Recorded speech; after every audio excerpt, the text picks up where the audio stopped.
ناظرین، آپ کو چلاس لے کر چلتے ہیں جہاں وزیر اعظم عمران خان جلسے سے خطاب کر رہے ہیں۔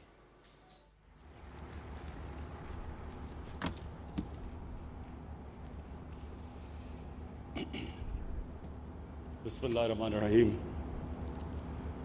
ایاک نعبد و ایاک نستعین۔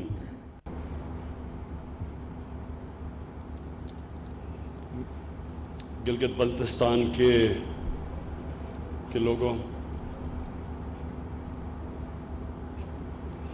جناب وزیر اعلیٰ، جناب گورنر گلگت بلتستان فیصل واڈا، جنہوں نے اس طرح بھی تقریر کیا کہ الیکشن ہونے لگا ہے، علی امین گنڈکپور فیڈرل منسٹر، اور میں خاص طور پہ مینشن کرنا چاہتا ہوں چیئرمین وابڈا، جن کی جنون کی حد تک جو لگاؤ ہے اس پروجیکٹ سے، اور جو آگے بھی ان کا پلانز ہیں، جو آگے ہم ڈیمز بنانا چاہتے ہیں، میں آپ کو خاص طور پہ آج اکنالج کرنا چاہتا ہوں۔ خواتین و حضرات، دیکھیں قومیں ترقی کیسے کرتی ہیں۔ قومیں ترقی تب کرتی ہیں جب وہ آگے کا سوچتی ہیں، جب وہ یہ دیکھتی ہیں کہ 5 سال، 10 سال، 15 سال، 20 سال کے بعد وہ کیا دیکھنا چاہتی ہیں کہ ہماری قوم کس طرف جائے۔ اور پھر وہ قومیں ترقی کرتی ہیں جو مشکل فیصلے کرتی ہیں۔ کبھی بھی کوئی قوم نے بڑا کام نہیں کیا جو مشکل فیصلے کرنے سے گھبراتی ہے۔ بڑے فیصلے ہی بڑی قومیں بناتی ہیں۔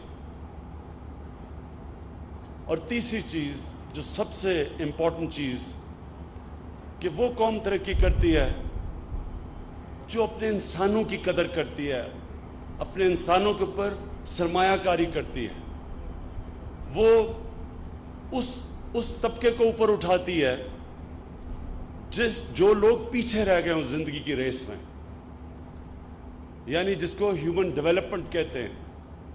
جتنا آپ اپنے انسانوں کے اوپر پیسہ خرچ کریں گے، ان کی تعلیم پہ، ان کی صحت پہ، اور اتنا ہی امپورٹنٹ کہ ان کو انصاف دینے پہ، رول آف لا جس کو کہتے ہیں۔ ایک قوم میں جب انصاف ہوتا ہے تو قوم ویسے ہی آزاد ہو جاتی ہے، ظلم سے آزاد ہو جاتی ہے۔ اور دنیا کی تاریخ آپ اٹھا کے دیکھیں تو قومیں جب اوپر گئی ہیں ان کے اندر یہ سب چیزیں آئی ہیں۔ رول آف لا آیا، قانون کی بالادستی، تعلیم کے اوپر زور دیا گیا، اور پھر یہ دیکھا لوگوں کا جب آپ دھیان رکھتے ہیں تو ظاہر آپ ان کی صحت کا دھیان رکھتے ہیں، آپ ہسپتال بناتے ہیں، آپ پرائمری ہیلتھ کیئر کو بہتر کرتے ہیں۔ لیکن یہ سب سے امپورٹنٹ چیز ہے کہ ایک قوم دور اندیش ہوتی ہے جو کہ بڑی قوم بنتی ہے۔ چائنا کی ترقی دیکھ لیں آپ۔ چائنا کی کمال یہ ہے کہ وہ 30 سال کے پلان بنے ہوئے ہیں۔ ہم جب چائنا گئے تو ان کے اتنے آگے لمبے پلان بنے ہوئے تھے کہ انہوں نے کیا کرنا ہے۔ پہلے سے سوچتے ہیں کہ آگے ہمیں پانی کا مسئلہ آئے گا، ہمارے وہ علاقے پیچھے رہ گئے ہیں، ہم نے ان کو اوپر لے کے آنا ہے۔ تو ان کی بہت بڑی یہ خوبی ہے اس قوم کی کہ آج دنیا میں سب سے تیزی سے آگے نکل گئے۔ کوئی سوچ بھی نہیں سکتا تھا 30 سال پہلے کہ چائنا دنیا کی وہ قوم بن جائے گی جو اب خوف زدہ ہیں باقی قومیں کہ یہ اب چائنا کی ترقی سے ڈرے ہوئے ہیں، جتنی تیزی سے وہ آگے جا رہی ہے۔ اس کی بہت بڑی وجہ ہے، جب میں چائنا گیا، ہم نے جب ان کی کمیونسٹ پارٹی سے بات چیت کی تو ہمیں پتہ چلا کہ ان کا کتنا بڑا ترقی کا راز ان کی دور اندیشی ہے، بڑی آگے کا سوچتے ہیں یہ۔ اور جو ہماری بدقسمتی رہی کہ ہم نے یہ شارٹ ٹرم کے اوپر فیصلے کیے، جو جب ڈیموکریسی ہوتی تھی تو وہ فیصلے کرتے تھے کہ میری الیکشن سے پہلے جو بھی پروجیکٹ کمپلیٹ ہو جائے تو اسی کے اوپر زور لگاؤ کیونکہ ہم نے الیکشن میں وہ پروجیکٹ دکھا کے ووٹ لینی ہے. یہ سوچ کی وجہ سے آج یہ دیکھیں کہ پاکستان کے پاس اللہ نے اتنی بڑی نعمت دی ہے دریاؤں کی, پانی کی, اور یہ جو ہمارا گریڈینٹ ہے, یعنی ہم پاکستان وہ ملک ہے جو سب سے اوپر ہائٹ سے لے کے سمندر تک ہمارا جو گریڈینٹ ہے وہ سب سے سٹیپ ہے. اس کے اوپر 12 موسم ہیں, کلائمیٹک زونز ہیں, K2 سے لے کے سمندر تک آپ جائیں.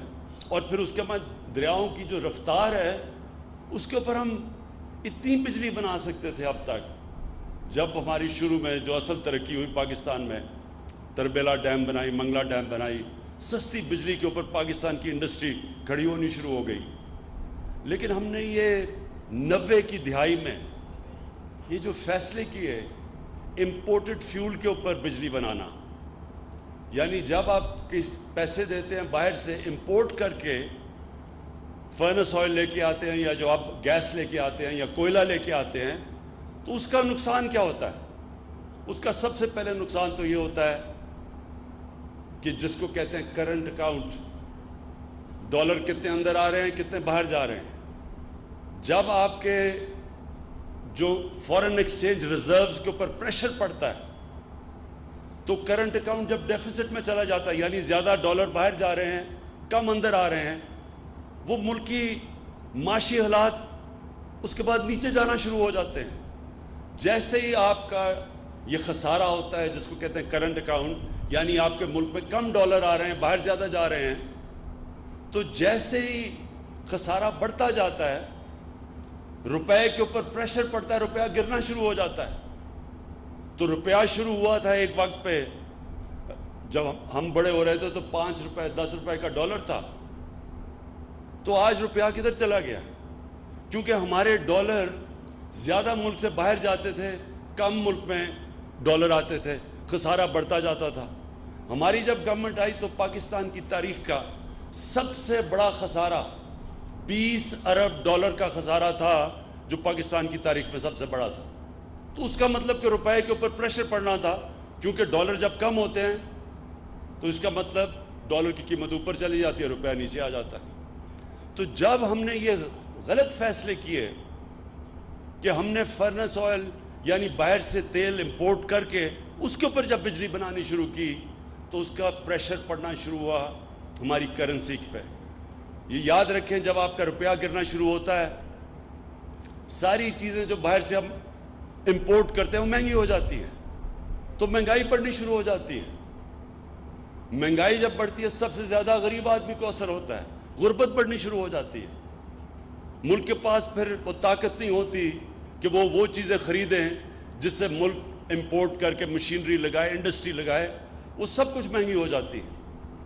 تو ہمیں بدقسمتی سے یہ جو ہم نے غلط فیصلے کیے, ہمارے پاس اتنی زیادہ بجلی بن سکتی تھی دریاؤں سے, ہم نے اس کے بجائے امپورٹڈ فیول کے اوپر بجلی بنانی شروع کی. اور تب سے پھر ہماری انڈسٹری کے اوپر بھی افیکٹ گیا.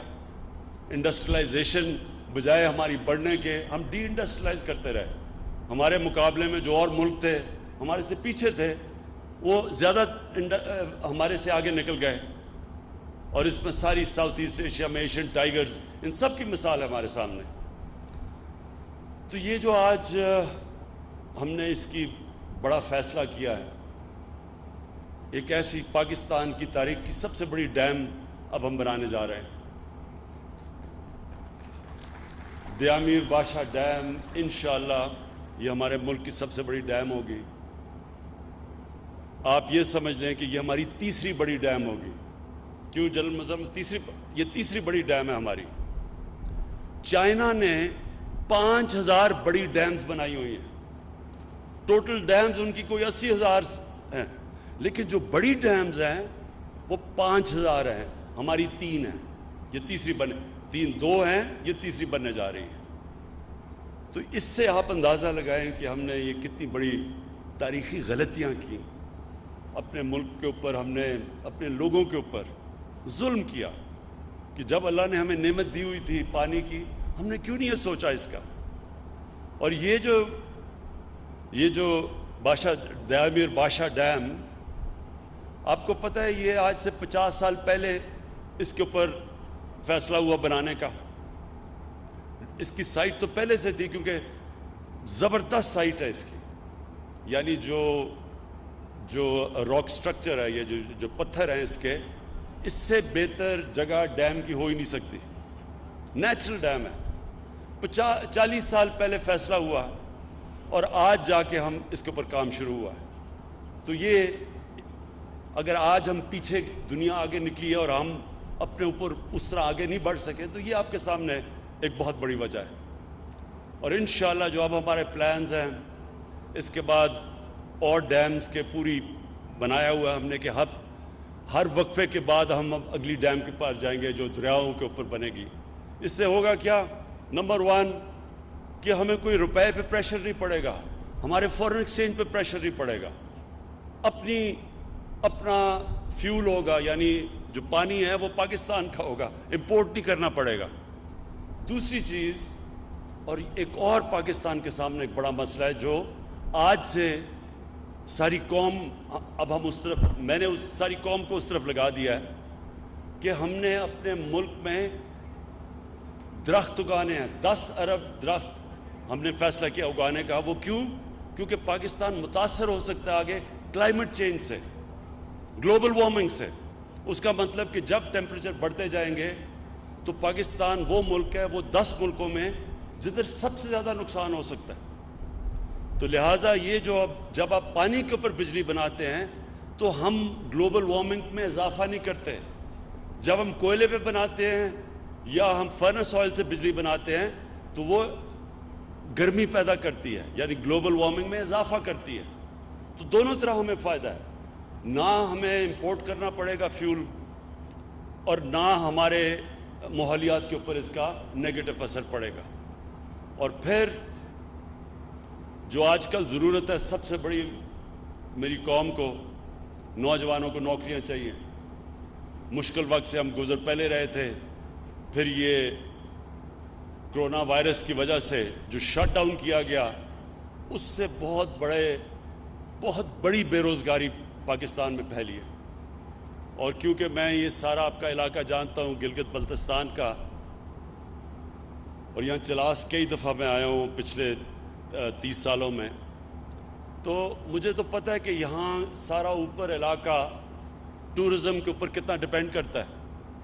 ان کی کتنی ضرورت ہے کہ یہ گرمیوں میں ٹورزم آئے, اور پھر ہر جگہ گیسٹ ہاؤسز بنائے ہوئے ہیں لوگوں نے, بڑا ذریعہ معاش ہے, آمدنی ہے لوگوں کی.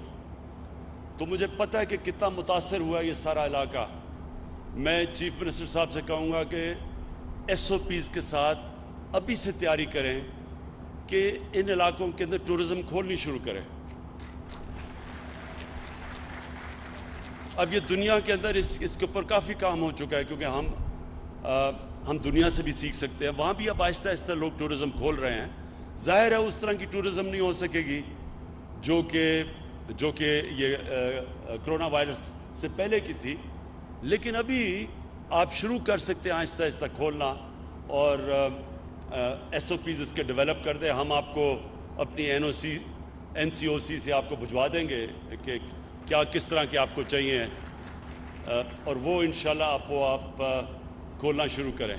لیکن مجھے سب سے بڑی خوشی چلاس کے لوگوں کے لیے کہ انشاءاللہ یہ آپ دیکھیں گے, یہ جس طرف آپ جا رہا ہے, یہ چلاس مجھے یاد ہے میں یہاں آتا تھا تو یعنی چلاس کے لوگ پیچھے رہ گئے تھے, دنیا آگے نکل رہی تھی, اور بڑا ویران علاقہ تھا. یہاں ٹورسٹ بھی یہاں اتنا زیادہ نہیں رکتا تھا, وہ اوپر چلے جاتے تھے ہنزا نگر اور دوسری طرف نکل جاتے تھے پھنڈر کی طرف اور چترال کی طرف, تو یہاں لوگ مس کر جاتے تھے.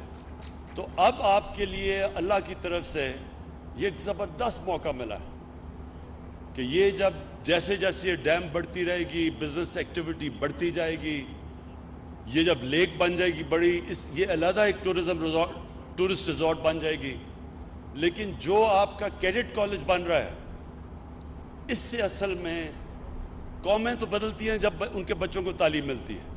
تو بہترین تعلیم کا جب ادارہ بن جائے گا یہاں, جو مجھے چیئرمین وابڈا نے بتایا ہے کہ